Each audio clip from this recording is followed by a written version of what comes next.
আবার চলে এলাম প্রলয় আপনাদের কাছে। কিন্তু একটা কথা বলি, দায়িত্ব খালি আমার নাকি আপনাদের কোনো দায়িত্ব নেই? আমি লিখব, আপনারা শুনবেন, কাজে করে দেখাবেন না। অন্তত না করলেও কমেন্টস পাঠাবেন, খারাপ নাকি ভালো এটা তো পাঠাতে পারেন। অন্তত এটা রিকোয়েস্ট করছি, আগেরগুলো তো পাঠাননি।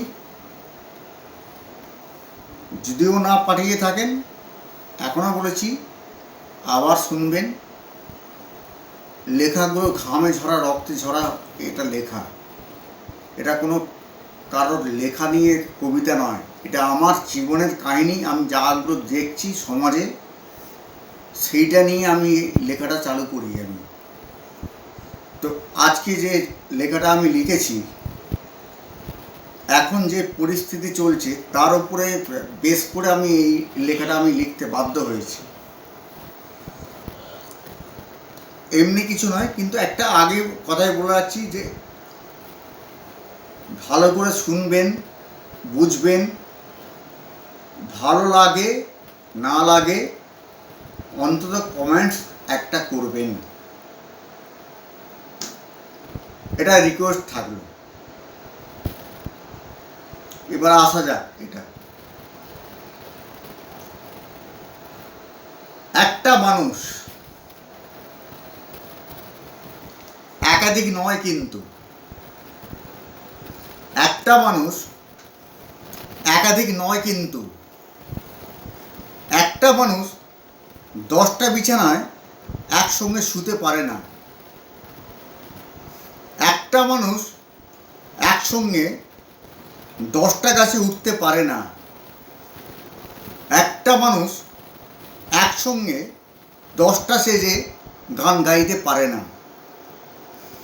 একটা মানুষ সারা রাজ্যে সন্ত্রাস ছড়াতে পারে না। কিন্তু একটা মানুষ 10 জন কেন 1000 জনকে ভালোবাসতে পারে, লক্ষ জনের ভালোবাসা পেতে পারে। হিংসা, বিদ্বেষ, অহংকার মানুষকে করে তোলে জানোয়ার। বন্দুক, পিস্তল, বোমা, তলোয়ার এসব ছেড়ে দু হাতে ছুঁড়ে দিই ভালোবাসার জোয়ার। আয়নার সামনে দাঁড়িয়ে নিজেকে দেখতে পাও? আয়নার সামনে দাঁড়িয়ে নিজেকে দেখতে পাও? আসলে তুমি যাকে ভালোবাসো তারই মধ্যে দিয়ে তুমি তারই ভালোবাসি তাকে পাও। একেই বলা হয় প্রেম।